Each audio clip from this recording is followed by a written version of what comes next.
Perkenalkan, nama saya Tiara Veronica Khairunisa dengan NIM 220566005. Halo, perkenalkan nama saya Muhammad Ryan Benyamin Yusmanda dari Prodi Ilkom A dengan NIM 220566020. Nama saya Alia Hanifah Irwadi dengan NIM 20000205636. Perkenalkan, nama saya Milidin Zurli dengan NIM 60551.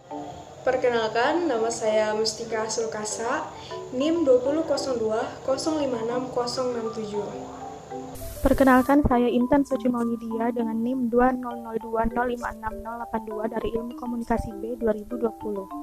Perkenalkan, saya Siregar Rosmana Melani dari Ilmu Komunikasi B Angkatan 2020, NIM 2002056097. Tanggung jawab sosial atau Corporate Social Responsibility atau CSR adalah suatu konsep bahwa organisasi, khususnya perusahaan, adalah memiliki suatu tanggung jawab terhadap konsumen, karyawan, pemegang saham, komunitas, dan lingkungan dalam segala aspek operasional perusahaan seperti terhadap masalah-masalah yang berdampak pada lingkungan seperti polusi, limbah, keamanan produk, dan tenaga kerja. CSR tidak hanya terbatas pada konsumen pemberian bantuan dana kepada lingkungan sosial, namun juga bagaimana perusahaan memperlakukan karyawannya dengan tidak diskriminatif, menjaga hubungan baik dengan pemasok. Peran PR dalam CSR seperti yang telah disebutkan dalam teori Ruslan, bahwa seorang public relation yang berpengalaman dan memiliki kemampuan yang tinggi dapat membantu manajemen dalam mengambil sebuah keputusan. Data yang diperoleh dari triangulasi sumber, yaitu Ibu Kartika Dwi Mardianti, SIKOM, juga menyebutkan bahwa PR sebagai penampung ide seluruh karyawan untuk dijadikan sebuah kegiatan CSR.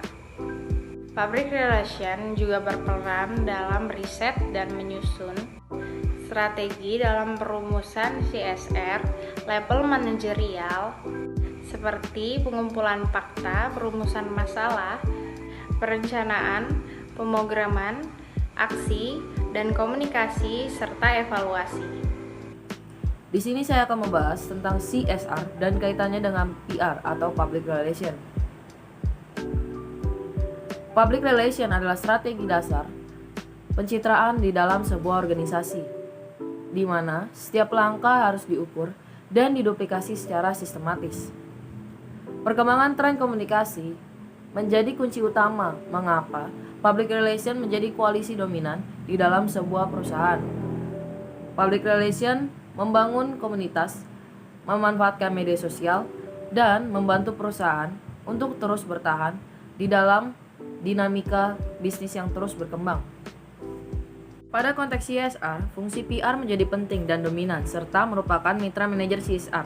Bagi perusahaan yang tidak memiliki manajer CSR atau Corporate Social Responsibility, merupakan tugas PR yang termasuk dalam kegiatan umum PR, khususnya berkaitan dengan publik eksternal. Karena sasaran Corporate Social Responsibility itu sendiri adalah publik yang berada di luar perusahaan atau organisasi yang harus diberikan perhatian lebih untuk dapat membina hubungan baik atau goodwill. Disinilah PR berperan sesuai kapasitas pekerjaan yang biasa dilakukan oleh PR itu sendiri sebagai social investment, di mana pekerja PR membuat program-program yang bermanfaat bagi kepentingan dan kesejahteraan sosial. Salah satunya termasuk program CSR atau tanggung jawab sosial perusahaan. Praktik CSR di Indonesia diatur di Undang-Undang Nomor 25 Tahun 2007 tentang penanaman modal dan Undang-Undang Nomor 40 Tahun 2007 juga tentang perseroan terbatas. Menurut Mukti Fajar yang belum tentu jelas mengatur bentuk-bentuk pelaksanaan CSR. Karena itu tidak ada keseragaman program CSR yang dilaksanakan oleh perusahaan-perusahaan di Indonesia. Dari sisi penanaman program juga sangat beragam. Ada yang menggunakan istilah community development, community empowerment, sustainable development, program kemitraan dan bina lingkungan atau PKBL, program kepedulian sosial, dan ada juga yang secara tegas menyebut tanggung jawab sosial perusahaan. Di sini saya akan menjelaskan etika PR dalam Corporate Social Responsibility. Yang pertama ialah memiliki dan menerapkan standar moral setinggi mungkin dalam menjalankan profesi kehumasan. Yang kedua, berperan secara nyata dan sungguh-sungguh dalam upaya memasyarakatkan kepentingan Indonesia. Yang ketiga, menumbuhkan dan mengembangkan hubungan antar warga negara Indonesia yang serasi dan seiras demi terwujudnya persatuan dan kesatuan bangsa. Ruang lingkup CSR. Ruang lingkup CSR ini dibagi menjadi dua, yaitu yang pertama adalah ruang lingkup dalam arti sempit, dan yang kedua adalah ruang lingkup dalam arti luas. Ruang lingkup dalam arti sempit ini dibagi lagi menjadi tiga, yakni yang pertama adalah tanggung jawab sosial kepada karyawan, kemudian yang kedua adalah tanggung jawab sosial kepada stakeholder, yakni pihak-pihak eksternal yang ikut mempengaruhi jalannya korporasi. Pihak-pihak tersebut baik langsung maupun tidak mempunyai hubungan hukum baik secara kontraktual maupun karena undang-undang dengan koperasi, yaitu konsumen dan mitra kerja.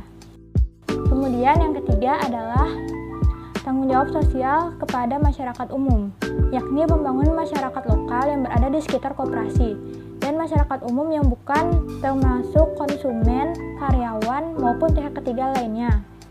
Pembangunan masyarakat atau community development dalam konteks CSR ini diukur berdasarkan kenaikan taraf kualitas hidup dari masyarakat dengan mengacu kepada nilai keadilan dan kesetaraan atas kesempatan, pilihan partisipasi, timbal balik, dan kebersamaan. Community development dilakukan dengan pemberdayaan dan juga termasuk dalam bidang pendidikan. Kemudian ada ruang lingkup CSR dalam arti luas yang meliputi tiga hal. Yang pertama adalah tanggung jawab sosial terhadap lingkungan. Kemudian yang kedua adalah tanggung jawab sosial terhadap hak asasi manusia. Dan yang ketiga adalah tanggung jawab sosial perusahaan dan anti korupsi. Saya di sini akan menjelaskan tentang implementasi corporate social responsibility secara global. Oke, dimulai dari sidang KTT pada tahun 2000 yang dimana saat itu Sekretaris PBB bernama Kofi Annan itu meluncurkan suatu proyek bernama Global Compact. Global Compact sebagai salah satu upaya untuk merangkul perusahaan-perusahaan di seluruh dunia agar secara sukarela mengikuti praktikum corporate social responsibility ke dalam operasional mereka. 10 prinsip dasar yang meliputi 4 area kunci, yakni hak asasi manusia, standar buruh, perlindungan lingkungan, dan serta juga anti korupsi. Kemudian telah ditetapkan di perusahaan diminta secara sukarela untuk mengadopsi prinsip-prinsip tersebut dan mengaturnya dalam kebijakan perusahaan itu sendiri.